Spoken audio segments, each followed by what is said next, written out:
Hey guys, I wanted to give an update on the situation, though I'm leaving it vague for my family's safety. This is related to the GoFund I posted about, or more specifically, what caused me to need to make it. And I already know people are gonna comment or what happened, instead of reading the context within the GoFundMe to figure it out. So long story short, my dad got married to someone 2 years ago who's only putting our lives in danger.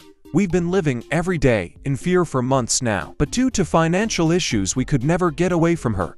Do you have any relatives you could go to? No. They live all the way across the US. But some weird stuff happened April 1st yesterday that I don't remember very well. Due to the fact I've been up for 3 days, and that stuff caused us to actually take action to leave her. I would say it wasn't our own volition, but we all wanted to leave anyway. Plus she was constantly screaming about how we needed to get the fuck out of her house, which is like, dude, no, it's not your house. Once you get married to someone it becomes our house. But whatever. So we got most of our stuff, and with the help of a few of the people my dad knows, we were able to leave, so we're not completely in danger anymore. I won't state where we are at all, because I made the mistake of telling the girl my dad got married to about my channel, and I'm completely sure she plans on stalking it for information on our whereabouts. But I will say that all of this will cause me to be absent online. I don't know for how long, or exactly what social medias I'll be gone from. Discord, YouTube, both.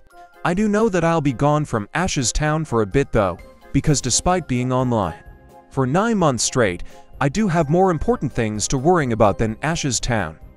I might make community posts sometimes, or even post on Twitter, but I won't be as active as usual. However, I'll still do my best to remain active on Discord, since I like keeping my server members updated about what's going on. And I use Discord to talk to my lovely girlfriend who somehow managed to stay with me despite all that's going on. I'd go as far as to say she knows the most about this situation, since keeping her updated about everything is always one of my top priorities. And also the GoFundMe will remain up because, well, we are safer than we were before. We still need money so we can get further away from the woman who's putting us in danger. For the first night in God knows how long, I got around 8 hours of sleep, and I have some extra time to do whatever with, so I'm using it to make this video because I believe that you guys deserve to know what's going on. Even if it must be vague, some people in the Ashes Town Discord server kind of know what's going on. And one person stated they kinda hoped it was merely an April Fool's joke, but please note that I would never joke about this kind of situation.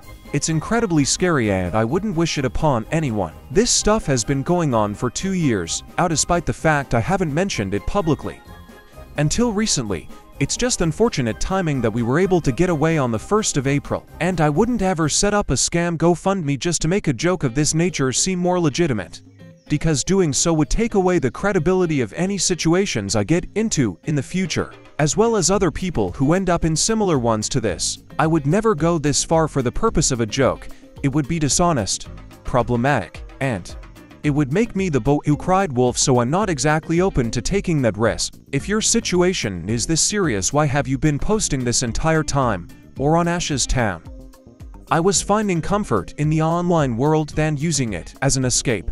Plus my channel is one of the few things that makes me happy, so of course I'd be posting as often as I could. I'm just lucky that the woman who put us in danger provided us with Wi-Fi, because despite all, she seemed supportive of my channel. Why didn't you just call 911? Trust me, we did. Multiple times.